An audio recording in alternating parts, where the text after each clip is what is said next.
இது சனிக்கிழமை காலையில் எடுத்த வீடியோ. காலையில் ஒரு 5:30 மணிக்கு எழுந்துட்டு கிளம்பி கோவிலுக்கு போகிறதுக்கு ஒரு 6 மணி ஆச்சு.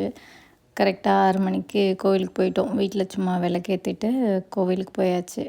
போயிட்டு என் வீட்டுக்காரர் கொஞ்ச நேரம் மிருதங்கம் வாசிச்சிட்டு இருந்தார். திருவல்லிதாயம் கோவில் பார்க்குறதுக்கே காலையில் எப்படி இருக்கும்னு வந்தவங்களுக்கு தெரியும். ஃபுல்லாக அந்த புறாலாம் பார்க்குறதுக்கு ரொம்ப அழகாக இருந்துச்சு. நாங்கள் போயிட்டு சாமி பார்த்துட்டு என் வீட்டுக்காரர் கொஞ்ச நேரம் வாசிச்சிட்டு இருந்தார். நான் இந்த திருவாசக தேவார பாடல்கள்லாம் எழுதி வச்சுருந்தேன்.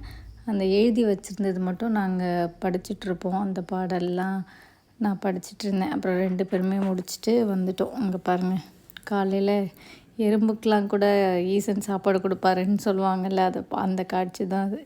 அப்புறம் வீட்டுக்கு வந்துட்டு லைட்டாக சுத்தம் பண்ணிவிட்டு டீ போட்டு குடிச்சிட்டு அதுக்கப்புறம் இன்றைக்கி வேலையை ஸ்டார்ட் பண்ணியாச்சு.